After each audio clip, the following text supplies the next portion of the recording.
L'avantage qu'on a maintenant, c'est que vous avez un accueil où les parents viennent, on boit le café ensemble, on se réunit. Ça permet de rencontrer du monde, de se retrouver tous ensemble et c'est très agréable, quoi. C'est devenu beau, il y a les tables, on peut faire le barbecue, ils peuvent jouer aussi, il y a le truc de tennis. On est sur le territoire des Canouons, c'est le plus grand territoire de la ville, et le plus grand et le plus pauvre, qui concentre à peu près 9000 habitants. Alors cet endroit, c'était un espace, surtout un complexe sportif, accessible surtout pour les licenciés. Aujourd'hui, c'est un lieu qui est complètement différent et qu'on a co-construit, donc il y avait du technique, du politique, de l'associatif, de l'habitat, tous le même niveau de réflexion, de pouvoir presque, de décision. L'action Nouveau Commanditaire est une action qui a été initiée il y a maintenant une vingtaine d'années par la Fondation de France. Donc 3 acteurs, le commanditaire, le médiateur et l'artiste, vont travailler ensemble pour construire ce que nous cherchons tous les jours, une intelligence collective.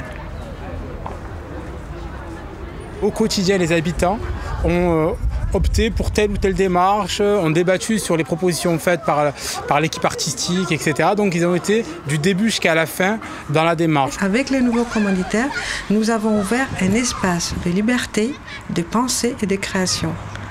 Que souvent, les normes administratives successives qui se sont empilées avec les années ne permettent plus aux décideurs d'avoir.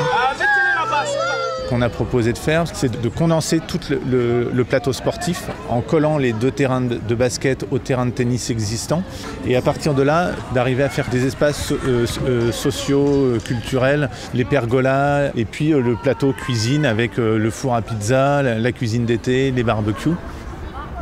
C'est très important pour nous de sortir un peu de cette image des quartiers un peu délabrés, dégradés, ce qui prouve que quand même on peut faire de la qualité dans les quartiers sans forcément qu'il y ait de dégradation derrière, surtout quand c'est des demandes qui émanent de la part de la population. Que la leçon que finalement on peut tirer, c'est quand on crée des espaces, on crée des aménagements qui eux-mêmes sont respectueux des gens qui vont les utiliser. Ce respect est mutuel. On se rejoint tous ici, après les cours. Mais ça améliore la relation du quartier. Maintenant, on ne traîne plus au quartier chacun dans son coin, maintenant on traîne ici et il y a un coin. C'est un beau quartier.